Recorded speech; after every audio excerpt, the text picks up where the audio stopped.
네, 안녕하십니까. 네,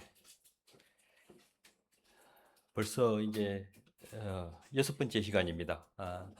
이제 한 시간만 이번 주와 다음 주면 이제 끝이 나는데요. 네, 이렇게 다들 이렇게 밝은 모습으로 오셔서 감사드립니다.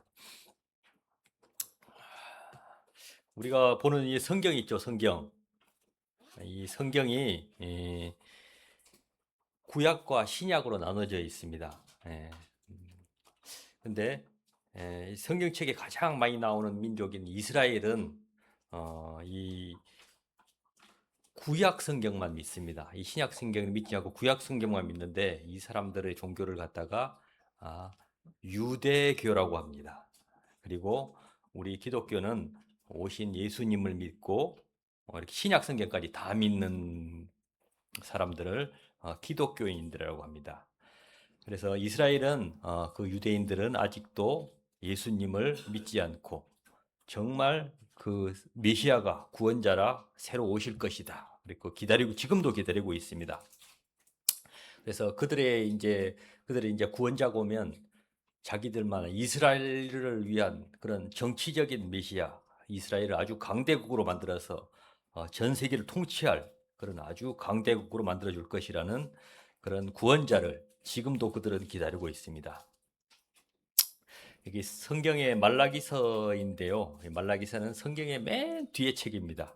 구약 성경의 맨 마지막 책인데 예, 하나님께서는 그날에 먼저 이렇게 이야기하십니다. 자, 같이 한번 읽어볼까요? 시작.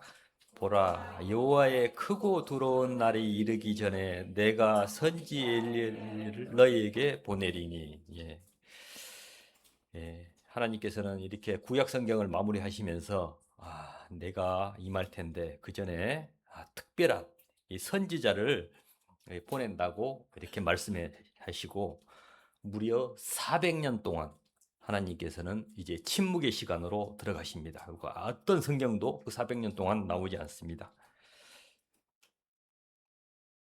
그리고 예정하신 때에 구원자가 오십니다. 근데 아까 이제 보시면 예수님이 오시기 전에 선지 엘리야를 먼저 보내신다고 하셨죠. 그런데 그 먼저 예비한 세례 요한이 왔는데 예수님을 몰라봅니다. 그래서 자신의 제자 둘을 이렇게 그들에게 보냅니다. 예수님한테 보내서 묻습니다. 당신이 오실 그분입니까? 라고 예수님한테 묻습니다. 이 문제는 아주 중요하죠. 그렇죠? 반드시 정확히 확인해야 됩니다. 인류의 구원이 걸린 아주 큰 문제이기 때문에 세례 요한도 자신의 제자 둘을 보내서 이것을 확인했습니다. 그래서 우리도 정말 예수님께서 이 구약 성경에 예언한 그 메시아가 맞는지, 그 구원자가 맞는지 이렇게 먼저 그 부분을 알아보는 시간을 먼저 갖도록 하겠습니다. 전전전 시간에 그랬죠. 정말 창세기에 있는 말씀인데요. 창세기에 보면 내가 너로 여자와 원수가 되게 하고 네 후손도 여자의 후손과 원수가 되게 하리니 여자의 후손은 네 머리를 상하게 할 것이요 너는 그의 발꿈치를 상하게 할 것이니라 하시고 창세기 3장 15절입니다. 정말 이 말씀대로 그 여자의 후손인 우리를 구원하실 그 구세주까지 오셨을까 한번 보도록 하겠습니다. 이 말씀은 이제 아담이 이제 선악과를 따먹고 이제 죄가 들어왔을 때 하나님께서 해주신 약속입니다. 근데 구원자는 여자의 후손으로 알다시피 여자의 후손으로 사단의 머리를 짓밟을 분이시다라고 말씀하셨습니다. 그리고 아브라함을 통해서 하신 말씀, 예. 아브라함이 이르되 내 아들아 번제할 어린 양은 하나님이 자기를 위하여 친히 준비하시리라 하고 두 사람이 함께 나아가서 창세기 22장 7, 8절인데요. 구원자는 우리가 준비한 것이 아닌 하나님께서 친히 준비하신다는 내용이었습니다. 우리가 뭘 준비하는 것이 아니라 하나님께서 하시는 것이라고 하셨습니다. 그리고 창세기 22장에는 대적 사단이 있는데 그 대적을 아브라함의 후손으로 오실 분이 오셔서 이길 것이다. 여기서 대적의 성문을 차지하다 그 뜻은 그 성 자체를 멸망시켜 버린다는 뜻입니다. 그래서 사단은 구원자가 오심으로 인해서 아주 끝장이 나버린다는 뜻입니다. 이렇게 말씀은 구원자에 대한 이중적인 의미를 이렇게 성경에 숨겨 놓았습니다.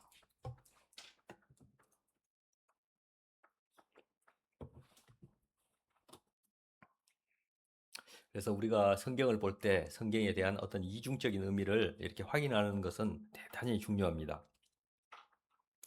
그리고 이스라엘 백성 중에서도 이제 12지파가 있는데 그 12지파 중에서 유다 지파를 통해서 오실 것이라고 구체적으로 또 말씀해 주셨습니다. 자, 창세기 49장 10절을 같이 읽어볼까요? 시작. 규가 유다를 떠나지 아니하며 통치자의 지팡이가 그 발 사이에서 떠나지 아니하기를 실로가 오시기까지 이르리니 그에게 모든 백성이 복종하리로다. 예. 실로라는 뜻은 메시아 곧 구원자를 뜻합니다. 이스라엘 12지파 중에서 유대 지파를 통해서 오신다는 것입니다. 점점 좁혀져 가고 있죠. 그리고 하나님께서 다윗에게 말씀하신 말씀입니다. 네 수완이 차서 네 조상들과 함께 누울 때 내가 네 몸에서 날 네 씨를 네 뒤에 세워 그의 나라를 견고하게 하리라. 그는 내 이름을 위하여 집을 건축할 것이요 나는 그 나라 왕위를 영원히 견고하게 하리라. 어떻게 영원히 견고하게 하리라라고 말씀하시죠? 예. 하나님께서 다윗에게 이렇게 하신 말씀인데요. 유다 지파 중에 이제 다윗의 후손으로 오실 것이라고 말씀하십니다. 이 말씀은 다윗의 아들 솔로몬에 대한 말씀 같지만 아주 자세히 보면 메시아를 예언한 말씀입니다. 솔로몬은 실제 다윗의 아들 솔로몬은 아주 참 지혜로운 왕이긴 했지만 말기에 끝에 가서는 이방 여자들과 결혼함으로 인해서 우상 숭배까지 하고 그 나라가 솔로몬의 아들 그 여로보암 때 그냥 불로 아주 나라가 분열돼 버립니다. 그래서 이 말씀은 솔로몬에 대한 예언이 아니라 그리스도 하나님의 아들에 대한 예언의 말씀입니다. 그리고 예수님이 오시기 2700년 전 그 후에 이사야 선지자를 통해서 좀 더 구체적으로 이스라엘 유다 지파 중 다윗의 후손을 통해서 그리고 처녀의 몸을 통해서 오실 것이라고 말씀합니다. 이사야서 7장 14절입니다. 같이 한번 읽어볼까요? 시작. 그러므로 주께서 친히 징조를 너에게 주실 것이라. 보라, 처녀가 잉태하여 아들을 낳을 것이요 그의 이름을 임마누엘이라 하리라. 예. 임마누엘의 뜻은 하나님이 우리와 함께 계신다라는 뜻입니다. 여러분은 오늘 그 히브리어 말씀 하나를 이렇게 해석할 수 있는 능력이 생겼습니다. 그렇죠? 무슨 뜻이라고요? 하나님이 우리와 함께 계신다. 그 말이 임마누엘의 뜻입니다. 하나님께서 하늘에 있지 않으시고 이제 우리를 찾아오신다고 이렇게 말씀하셨습니다. 그리고 다윗의 후손을 통해서 그리고 이제 더 구체적으로 어느 지역에 메시아가 오실 것인지도 이렇게 말씀해 주고 계십니다. 약 예수님이 오시기 2700년 전인데요. 베들레헴으로 오신다고 말씀하십니다. 베들레헴 에브라다야 너는 유다 족속 중에 작을지라도 이스라엘을 다스릴 자가 내게로 나올 것이라. 그의 근본은 상고의 영혼에 있느니라 라고 미가서 5장 2절에 이렇게 선포해 주셨습니다.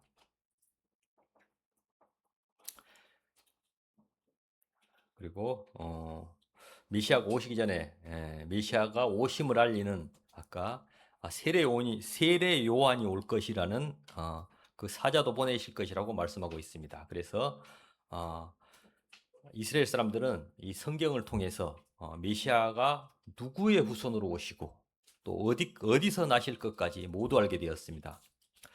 이후로 이제 성경은 말라기서를 마지막으로 이제 400년이란 그런 침묵의 시간으로 들어가는데요. 그래도 하나님께서는 그 약속하신 바를 잊지 아니하시고 계속해서 말씀을 우리에게 주십니다. 자, 말라기서 3장 1절 같이 읽어볼까요? 시작. 만군의 여호와가 이르노라 내가 내 사자를 보내리니 길을 준바야 할 것이요 또 너희가 구하는 바 주가 갑자기 그의 성전에 임하시리니 곧 너희가 사모하는 바 언약의 사자가 임하실 것이라. 마침내 이제 신약으로 왔습니다. 신약으로 와서 가브리엘 천사가 이제 하나님께서 보내심을 받고 처녀 마리아에게 나타납니다. 여섯째 달에 천사 가브리엘이 하나님의 보내심을 받아 갈릴리 나사렛이란 동네에 가서 다윗의 자손 요셉이라 하는 사람과 약혼한 처녀에게 이르니 그 처녀의 이름은 누구라고요? 마리아라. 누가복음 26장 27절입니다. 그리고 천사가 마리아에게 이렇게 말합니다. 천사가 이르되 마리아여 무서워하지 말라 네가 하나님께 은혜를 입었느니라. 보라 네가 잉태하여 아들을 낳으리니 그 이름을 예수라 하라. 그가 큰 자가 되고 지극히 높으신 이의 아들이라 일컬어질 것이요 주 하나님께서 그 조상 다윗의 왕위를 그에게 주시리니 영원히 야곱의 집을 왕으로 다스릴 것이며 그 나라가 무궁하리라. 누가복음 1장 30절 33절인데요. 하나님께서는 선지자들을 통해서 말씀하신 대로 이스라엘 백성 중에 유다 지파 다윗의 후손에서 처녀의 몸을 통해서 오신다는 약속을 이제 이루기 직전에 왔습니다. 마리아에게 천사가 말씀하신 내용을 보면 그 아이는 하나님의 아들이라고 말씀하십니다. 사람의 아들이 아니라 하나님의 유일한 아들이라고 말씀하셨습니다. 천사가 다시 한번 이 부분은 하나님 아들이라고 말씀하고 있습니다. 그냥 사람의 아들이 아니라 유일하신 하나님의 아들입니다. 누가복음 1장 34절 35절입니다. 시작. 마리아가 천사에게 말하되 나는 남자를 알지 못하니 어찌 이런 일이 있으리까? 천사가 대답하여 이르되 성령이 내게 임하고 깊이 높으신 이의 능력이 너를 덮으리니 그러므로 나실 바 거룩한 이는 하나님의 아들이라 일컬어지리라. 그리고 남자와 어떤 관계를 해서 태어난 것이 아니라 여자의 후손으로 오신다고 저번에 말씀드렸는데 왜 여자의 후손으로 와야 될까요? 이것은 다 창세기의 그 약속의 말씀을 이루기 위해서입니다. 여자의 후손. 아담 이후로 모든 사람은 아담의 범죄 아래 놓이고 말았습니다. 아담의 후손인 우리도 모두 죄를 가지고 태어납니다.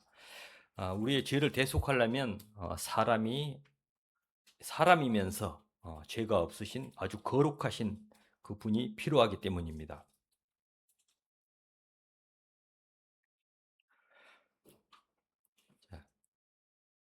마태복음 1장 18절 21절에 보면 예수 그리스도의 나심은 이러하니라. 그의 어머니 마리아가 요셉과 약혼하고 동거하기 전에 성령으로 잉태된 것이 나타났더니 그의 남편은 의로운 사람이라 그를 드러내지 아니하고 가만히 끊고자 하여 이 일을 생각할 때 주의 사자가 현몽하에 이르되 다윗의 자손 요셉아 네 아내 마리아 데려오기를 무서워하지 말라. 그에게 잉태된 자는 성령으로 된 것이라.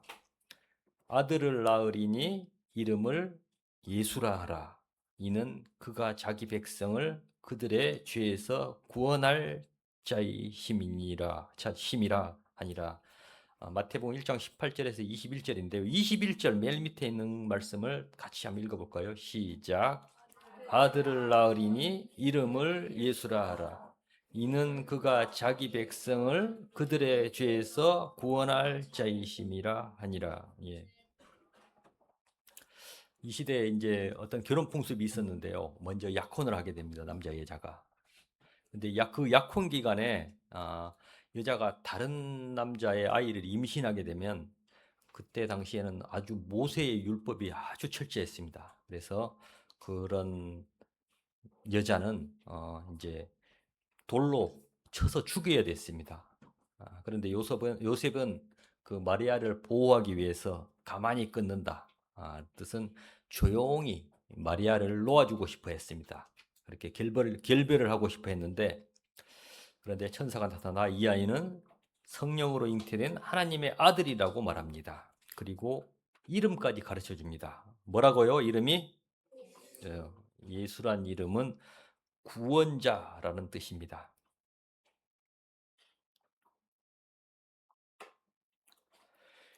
마태복음 신약 성경의 마태복음 1장과 누가복음 3장 28절에는 예수님의 족보가 나오는데 읽다 보면 서로 다릅니다. 내용이 다르는데 왜 다를까? 그래서 이게 성경에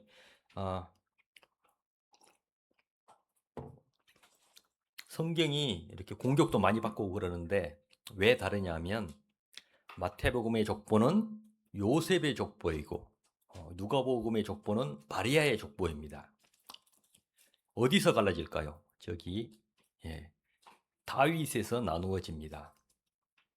이 뜻은 메시아는 다윗의 후손으로 오신다는 것입니다.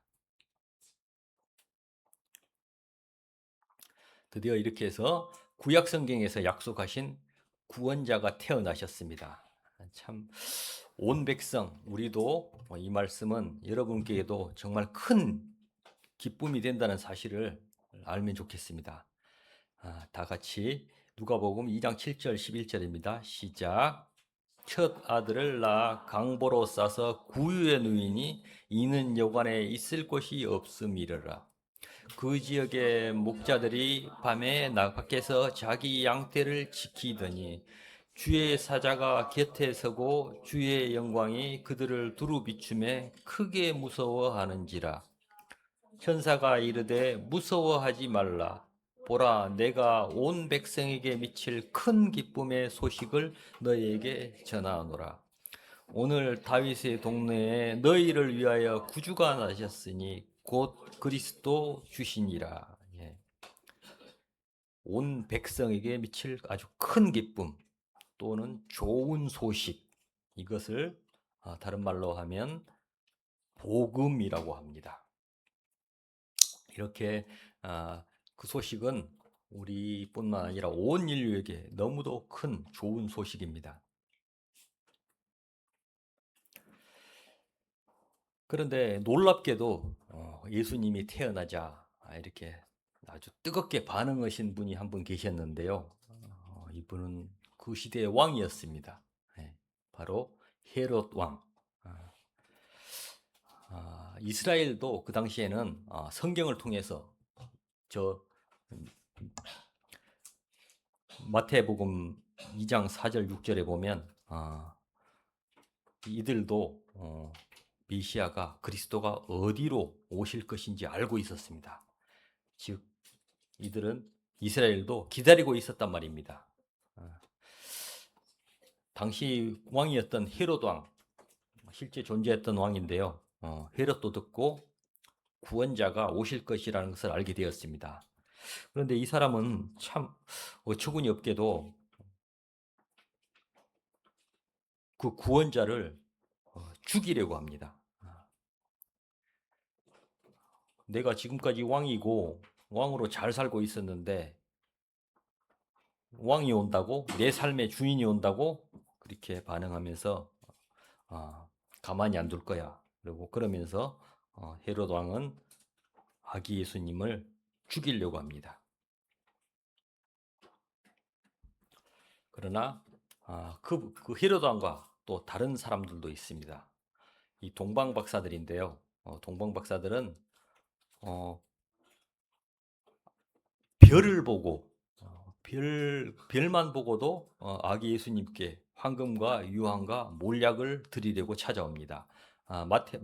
마태복음 2장 9절 11절을 같이 한번 읽어볼까요? 시작. 박사들이 왕의 말을 듣고 갈새 동방에서 보던 그 별이 문득 앞서 인도하여 가다가 아기 있는 곳에 위에 머물러 서 있는지라. 그들이 별을 보고 매우 크게 기뻐하더라. 집에 들어가 아기와 그의 어머니 마리아가 함께 있는 것을 보고 엎드려 아기께 경배하고 보배압을 열어 황금과 유황과 몰약을 예물로 드리니라. 황금과 유황과 몰약을 드렸어요. 네, 이 동방 사람들은 어디 지역인지 정확히 아직까지 밝혀내지는 못했지만 아마 동양에서 오신 분들이라고 추정하고 있습니다. 이 사람들은 그 먼 거리를 목숨을 걸고 찾아와서 자기에게 가장 귀한 것, 어, 황금과 유황과 몰약을 한 번도 보지 못한 어린 아이에게 주고 또 죽음을 무릅쓰고 다시 본국으로 돌아갑니다. 참, 이 시대에는 어떤 성경도 없고 이렇게 우리가 듣고 있는 주일 복음반도 없고 이들은 이스라엘 백성도 아니지만 이방 동양에서 별자리만 보고도 참 예수님을 찾아왔습니다. 이렇게 로마가 지배하던 그 전쟁의 시대에 이렇게 목숨을 걸고 찾아온 이유가 뭘까요?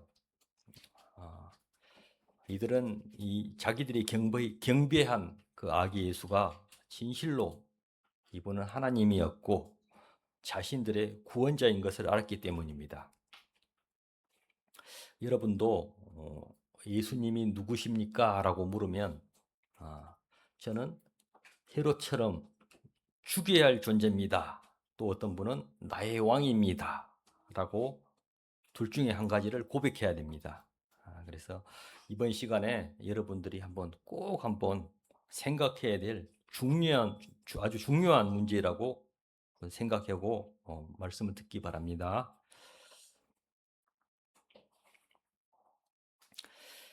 성경의 예언은 대략 이렇게 332가지나 있다고 합니다.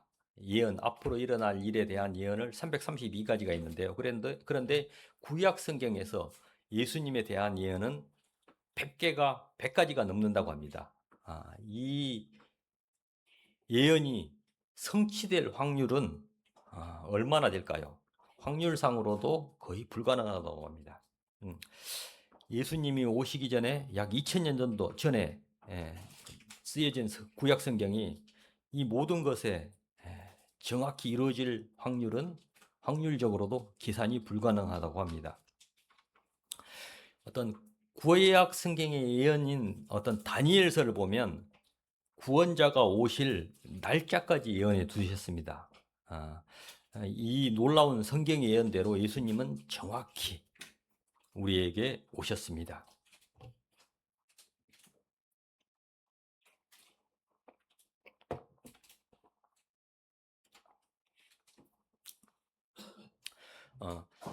다음으로 요한복음에 나와 있는 내용인데요.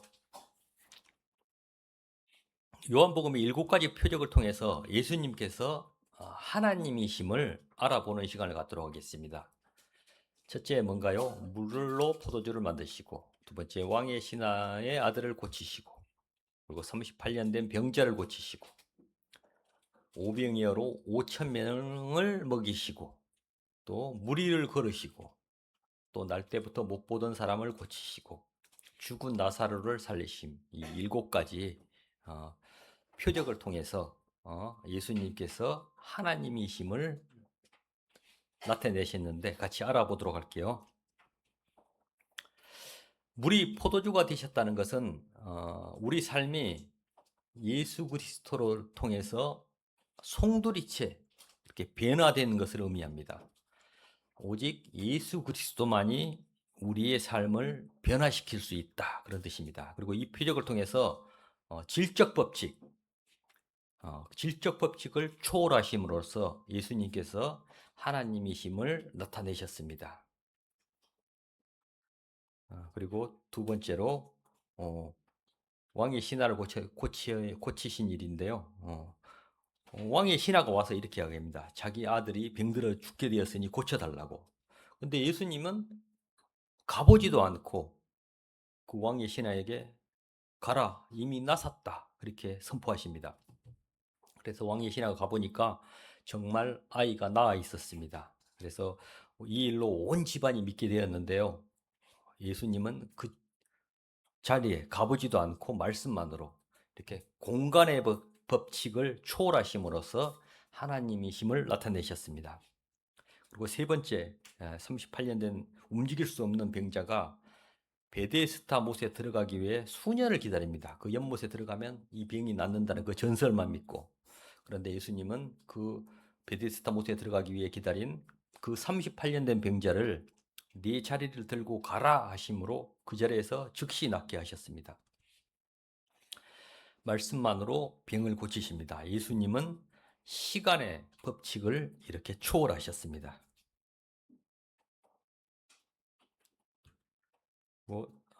네 번째로 오병이어로 5천 명을 먹이신 일인데요. 어떤 아이가 가진 보리떡 5개와 물고기 2마리로 예수님은 5천 명을 먹이십니다. 보리떡 5개와 물고기 2마리. 이것을 어떻게 5천분의 1로 나눴을까요? 그러진 않으셨겠죠. 예수님은 이 질량 보존의 법칙, 그 법칙을 초월해서 5천 명이나 되는 그 사람들을 배불리 먹게 하셨습니다. 그리고 다섯 번째로 무리를 걸으셨는데요. 배를 타고 건너는 제자들을 따라가서 무리를 걸으셨습니다. 이것은 중력의 법칙을 초월하셨습니다. 이렇게 초자연적인 표적을 행하심으로써 하나님이심을 나타내셨습니다. 그리고 여섯째는 뭔가요? 날 때부터 못 보던 사람이 진흙을 침에 섞어서 눈에 발라주고 씻으라고 했습니다. 그러자 눈을 뜨게 되었는데 말도 안 되는 일이죠. 그렇지만 예수님이 그것을 초월해서, 즉 의학의 법칙을 초월해서 이 완못 보는 환자를 고쳐주셨습니다. 그리고 마지막이 7번째, 죽은 나사로를 살리신 표적인데요. 예수님이 가장 사랑하시는, 아주 사랑하시는 마리아와 미르다가 있었는데 그 오빠 나사로가 병들어 죽게 되자 이들은 예수님을 부르십니다. 그래서 빨리 와서 고쳐달라고. 그런데 예수님은 기다렸다가 나사로가 죽은 지 사흘이나 되어 시체가 썩어서 냄새가 날 때 그때 도착하셨습니다. 사람이 죽어서 썩어가는데 어떤 의사가 살릴 수 있을까요? 불가능하겠죠. 그러나 예수님은 썩은 나사로를 살리셨습니다. 예수님은 죽음의 법칙을 초월하심으로 하나님의 아들이심을 나타내셨습니다. 이 요한복음 7가지 표적을 들어보니까 어떠신가요? 거의 세상 사람들의 99%가 이 기적을 믿지 않고 그냥 웃어 넘깁니다. 이것을 믿으라고? 그런데 여러분 좀 가만히 한번 생각해 보세요. 여러분이 생각하는 하나님이 어떤 하나님이실까요? 우리보다 조금 뛰어나신 분, 뭐 공자, 석가, 뭐 슈퍼맨 정도 힘을 가지신 분, 그 정도 되는 분이 하나님이시라고 믿고 싶으신가요? 하나님은 이 7가지 표적을 하실 수 없다면 저는 하나님이 아니라고 생각합니다. 이 7가지 표적을 정확히 하셔야지 우리를 구원할 수 있는 그런 구원의 능력을 갖추신 분일 것입니다. 예수님께서 이 모든 만물의 법칙을 이렇게 초월하심으로써 선포하는 것이 있는데요. 이 모든 법칙까지도 다 내가 창조했다라고 선포하시는 것입니다. 그래서 예수님은 전능하신 하나님이십니다.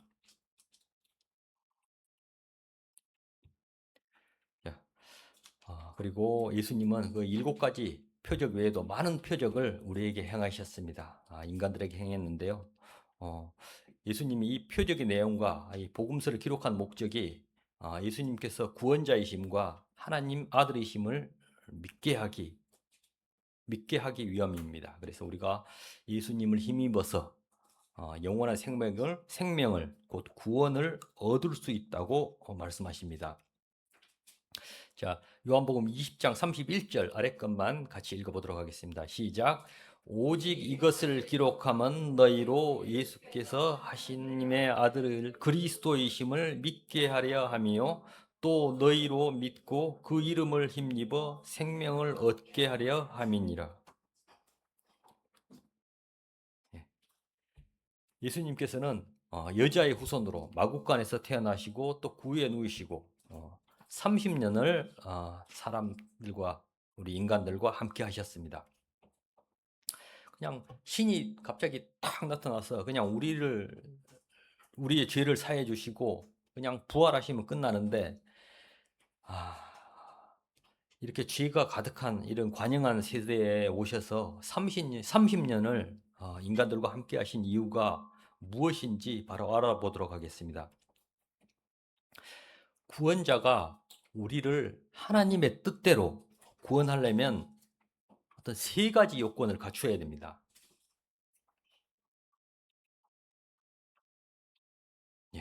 첫째, 예수님은 죄 없는 인간이어야만 인간의 죄를 대신할 수 있습니다. 그리고 둘째로 이분은 하나님이셔야지 인류를 구원할 수 있습니다.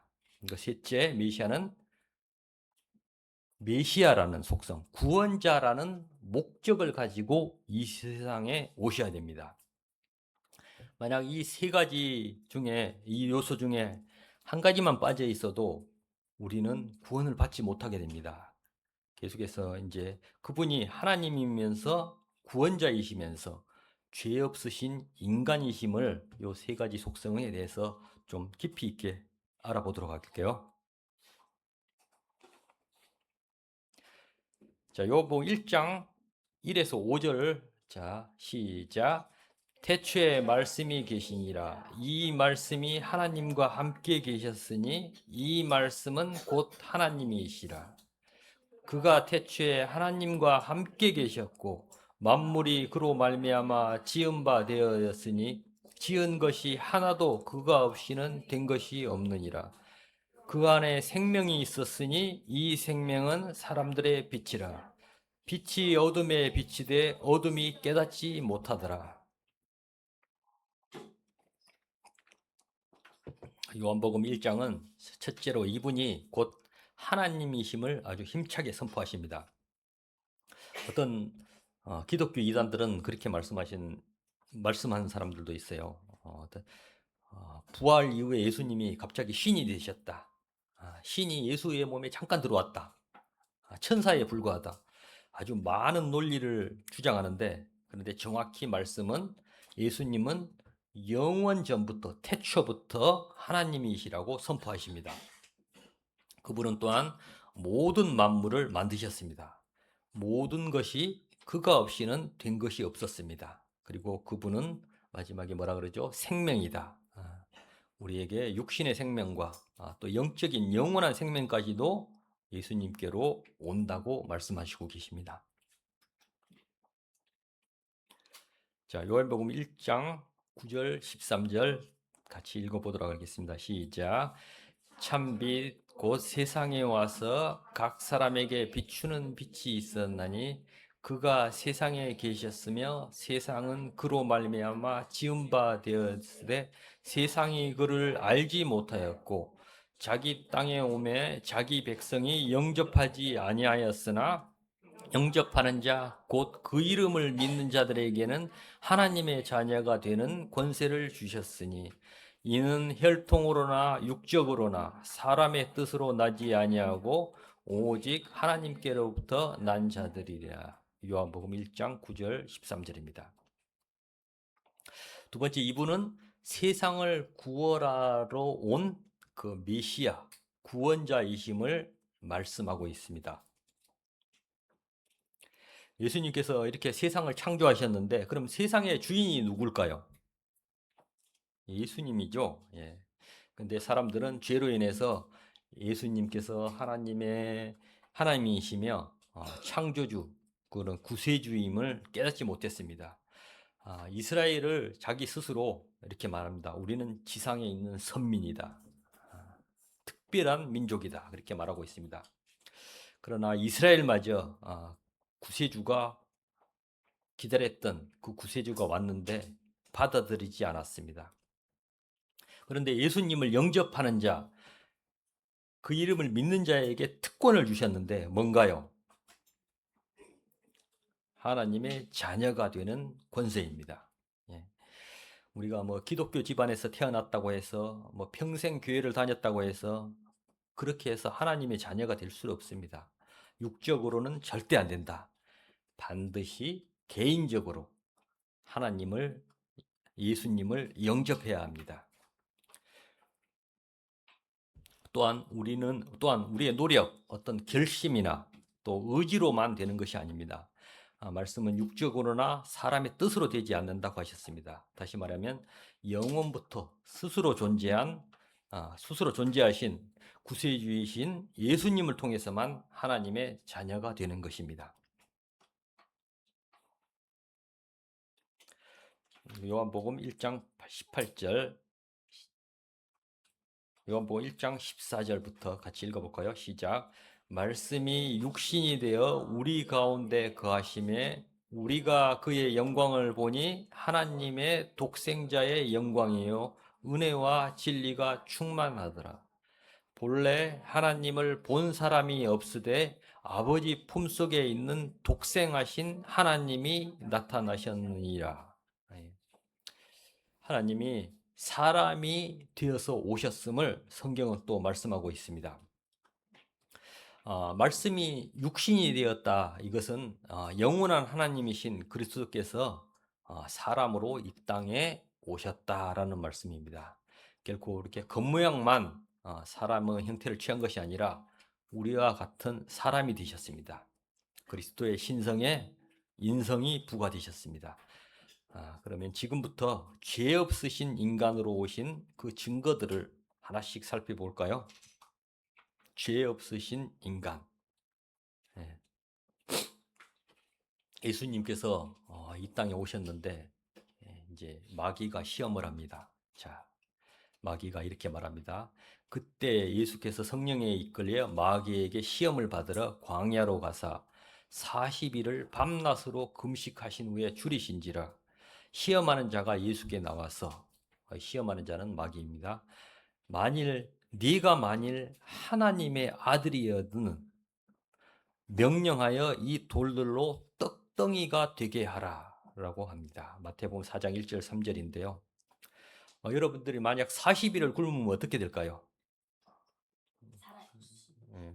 뭐든 잡아먹겠죠. 우리 예수님은 사람으로서 그러나 이 모든 것을 이기셨습니다. 그리고 예수님은 성경을 인용해서 이렇게 정확히 말씀하십니다. 자, 마태복음 4장 4절 시작. 예수께서 대답하여 이르시되 기록되었으되 사람이 떡으로만 살 것이 아니요 하나님의 입으로 나오는 모든 말씀으로 살 것이라 하였느니라 하시니, 그 다음에 또 다른 시험을 합니다.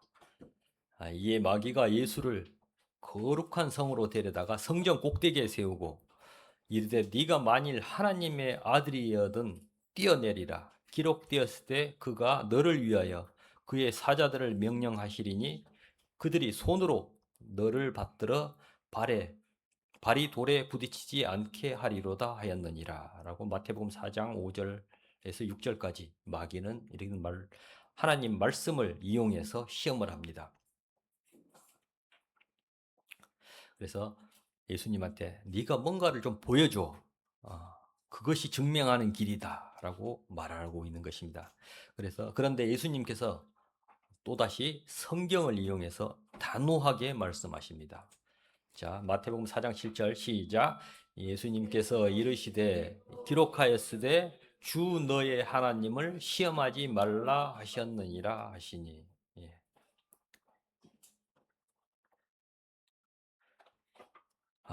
이번 3차 시험은 마귀가 안목의 정욕으로 시험을 합니다. 마귀가 또 그를 예수님을 데리고 지극히 높은 산으로 가서 천하 만국과 그 영광을 보여 이르되 만일 내게 엎드려 경배하면 이 모든 것을 네게 주리라 라고 마태복음 4장 8절과 9절을 통해서 사단이 말하고 있습니다. 참 사람은 참 눈에 보이는 것에 되게 약하는 것 같아요.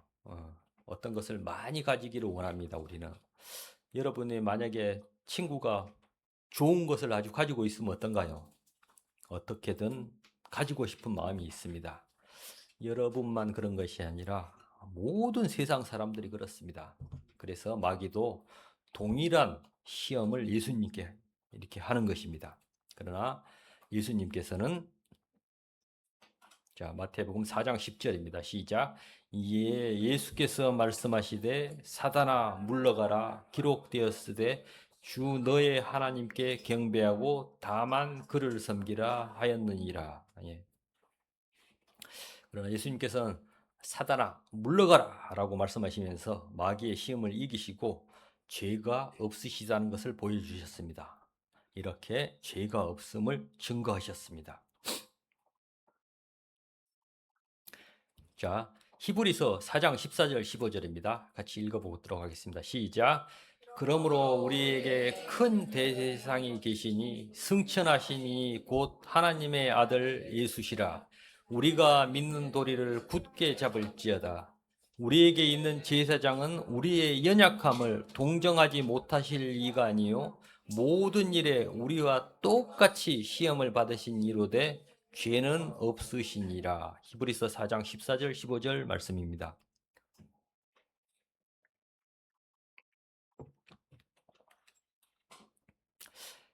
예수님은 우리의 대제사장으로서 우리 모든 믿는 사람들의 구원자이십니다. 그리고 예수님은 우리처럼 사람이 되셔서 우리와 같은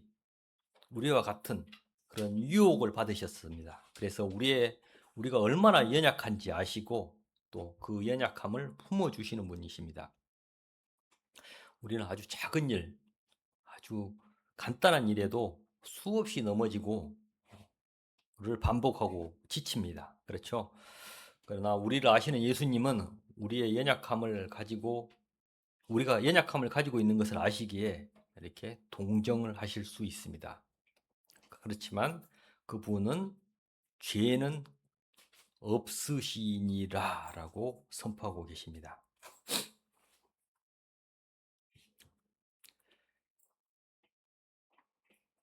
예수님은 태어날 때부터 이처럼 남자의 후손으로 온 것이 아니라 죄를 가지고 태어난 것이 아니라 성령으로 여자의 후손으로 태어나셨습니다. 이렇게 죄가 없이 태어나신 것인데요. 자, 창세기 3장 15절 우리가 계속해서 지금까지 읽어왔죠. 다시 한번 읽어볼까요? 시작.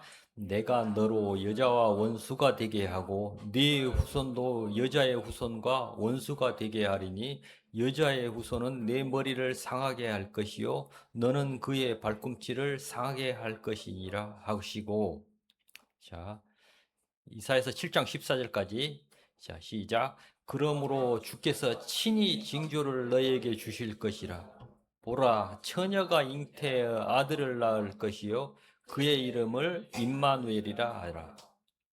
자 마태복음 1장 23절까지 보라 처녀가 잉태하여 아들을 낳을 것이요 그의 이름은 임마누엘이라 하리라 하셨으니 이를 번역한즉 하나님이 우리와 함께 계시다 함이라. 예.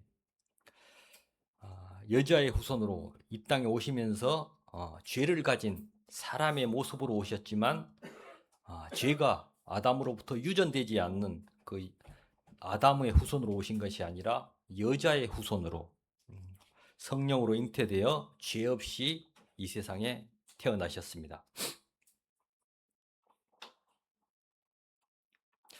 그리고 예수님은 우리와 같은 사람으로 오셔서 우리와 같은 연약함을 경험하신 분이십니다. 요한복음 4장 6절에 보면 길 가시다가 피곤하셨다는 말씀이 있는데 예수님은 이렇게 피로도 느끼시고요. 피곤함도 느끼시고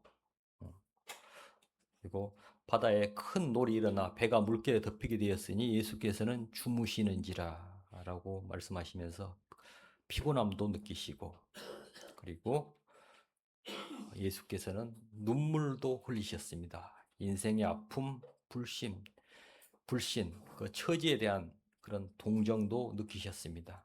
그리고 베드로와 세베대의 두 아들을 데리고 가실새 고민하고 슬퍼하사 이에 말씀하시되 내 마음이 매우 고민하여 죽게 되었으니 너희는 여기 머물러 나와 함께 깨어 있으라 하시고 그 괴로움, 외로움도 이렇게 경험하셨습니다. 그리고 배신감도 하셨습니다. 자, 그러나 이렇게 된 것은 다 선지자들의 글을 이루려 함이니라 하시더라. 이에 제자들이 다 예수를 버리고 도망하니라. 마태복음 26장 56절인데요. 자기를 따르던 그 제자들이 죽으러도 같이 가겠다고 그런 제자들이 정작 예수님이 잡혀가실 때 다 버리고 어떤 이는 자기가 겉옷을 하나 입고 있었는데 그 겉옷까지 벗어 던지고 도망을 갔습니다. 그리고 수치도 경험하셨습니다. 예수님은 옷을 벗기고 홍포를 입히며 가시관을 엮어서 그 머리에 씌우고 갈대를 오른손에 들리고 그 앞에서 무릎을 꿇고 희롱하여 이르되 유대인의 왕이여 평안할지어다 하며 그에게 침뱉고 예수님한테 침뱉고 갈대를 빼앗아 그 머리를 치더라. 희롱을 다한 후 홍포를 벗기고 도로 그의 옷을 입혀 십자가에 못 박으려고 끌고 가시니라. 마태복음 27장 28절에서 31절 말씀인데요. 이렇게 수치도 경험하셨습니다.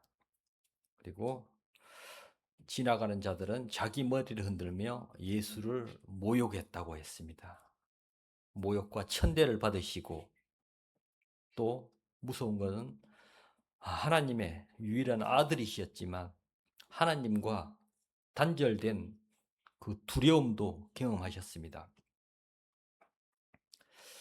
예수님께서 십자가에 못 박혀 돌아가실 때 하나님, 나의 하나님 어찌하여 나를 버리셨나이까? 라고 이렇게 하나님과 단절된 두려움도 경험하셨고 그리고 예수께서 모든 일이 이미 이루어진 줄 아시고 성경을 응하게 하려 하사 이르시되 내가 목이 마르다 하시니 이렇게 임금과 똑같이 그 사형 현장에서 똑같이 목마르다 하시고 이런 극진의 탈진까지도 스스로 경험하셨습니다. 왜 그러셨을까요? 오직 이것이 우리와 같이 되심이 우리와 똑같은 모든 것을 다 경험하시는 것이 하나님의 뜻이었기 때문입니다. 그래서 지금부터는 예수님께서 죄가 없으시다는 내용을 한번 보도록 하겠습니다. 예수님께서 가장 아끼는 제자라고 불렸던 수제자, 제자 중에서도 가장 큰 제자, 수제자 베드로입니다.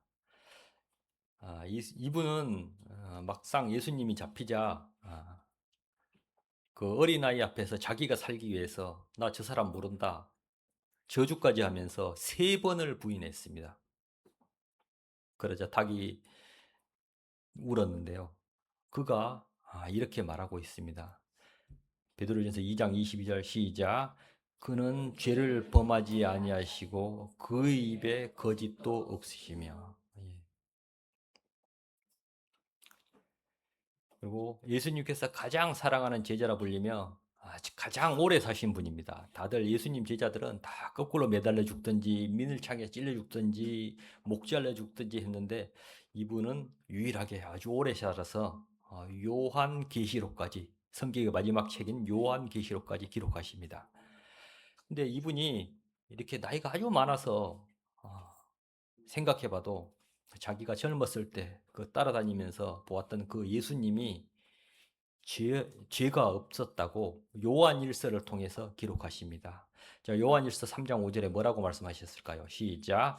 그가 우리 죄를 없애려고 나타나신 것을 너희가 아나니 그에게는 죄가 없느니라라고 말씀하셨습니다. 근데 뭐 제자들 이야기만 들어보면 뭐 입을 맞췄을 수도 있죠, 그죠? 예수님을 배반한 게르 유다입니다. 뭐 신용이 아주 좋았던 사람이라서 이렇게 재정을 맡았던 그런 제자였는데요. 결국에는 예수님을 은 30에 팔아넘겼던 그 제자입니다. 근데 아무리 생각해봐도 예수님을 팔아넘겼는데 자기가 3년 넘게 따라다녔던 그분이 무죄하다는 것을 알고 돈을 다시 던져주고 자살을 합니다. 그러면서 하는 말이 이르되 내가 무죄한 피를 팔고 죄를 범하였도다 하니 그들이 이르되 그것이 우리에게 무슨 상관이냐 네가 당하라 하거늘이라고 마태복음 27장 4절의 말씀인데요. 무죄한 피를 팔았다고 가룟 유다는 고백을 하고 스스로 자살을 합니다. 제자들뿐 아니라 예수님의 최종 사형 판결을 내렸던 총독 빌라도, 그 로마의 총독 빌라도도 그의 재판에서 죄를 찾지 못하였다고 고백하고 있습니다. 이스라엘은 그 당시에 로마의 식민지였기 때문에 그 사람들이 이스라엘 사람들은 예수님을 처형할 권세가 없었습니다. 그래서 이스라엘 군중들은 예수님을 로마 총독 빌라도에게 끌고 가서 사형을 언도해달라고 합니다. 그런데 이 악독한 로마 총독 빌라도조차도 예수님한테 죄를 찾아보려고 했는데 찾을 수가 없었어요. 그래서 머리를 써서 예수님을 놓아주려고 합니다. 그래서 강도라는 바라바를 데리고 옵니다. 그래서 예수님하고 이 바라바하고 누구를 놓아줄까라고 합니다. 당연히 예수님을 놓아주라고 알고 이제 이 총독 빌라도는 그렇게 예상을 했겠죠. 근데 이스라엘 백성은 그 강도 바라바를 놓아주고 예수님을 처형하라고 합니다. 그래서 이 빌라도는 밀란, 폭동이 날까 두려워서 이 죄 없는 자를 죽이는 것은 내 책임이 아니다 라고 손을 씻습니다. 빌라도가 3번 말하되 이 사람이 무슨 악한 일을 하였느냐 나는 그에게서 죽일 죄를 찾지 못하였나니 때려서 놓으리라 하니라고 했습니다. 그 다음에 십자가 처형장의 백부장입니다. 백부장은 100명을 거드리는 장교입니다. 이 사람은 어쩌면 십자가 처형만 전담했을 그런 집행관이었을 수도 있습니다. 이 사람은 십자가에 처형할 때 많은 죽는 사람들을 봤겠죠. 근데 그 죽는 사람들의 순서가 있습니다. 처음에 고통 속에서 살려달라고 애원을 하고 그 다음은 안 되니까 모든 사람을 저주하고 죽습니다. 그런데 예수님은 자신을 십자가에 못 박힌 저들을 용서해달라고 기도하고 또 하나님께 기도하면서 다 이루었다 하시고 죽으셨습니다.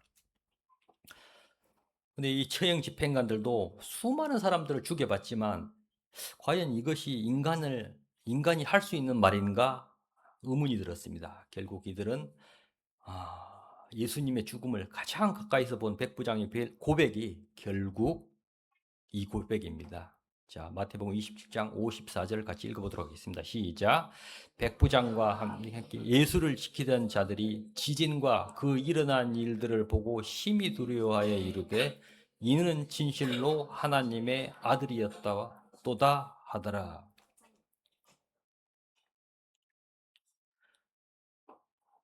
그래서 이들 또한 하나님의 아들이고 죄 없은 분임을 고백할 수밖에 없었습니다. 그리고 예수님을 믿는 자들을 잡아 죽이기 위해서 다니던 바울이라는 사람인데요. 결국 예수님의 제자가 됩니다. 그 다메섹에서 부활하신 예수님을 만난 사도 바울의 고백입니다. 자, 고린도후서 5장 21절입니다. 자, 중요합니다. 이걸 크게 한번 읽어볼까요? 시작. 하나님이 죄를 알지도 못하신 이를 우리를 대신하여 죄로 삼으신 것은 우리로 하여금 그 안에서 하나님의 의가 되게 하려 하심이라. 예, 죄가 없다고 사도 바울도 고백합니다.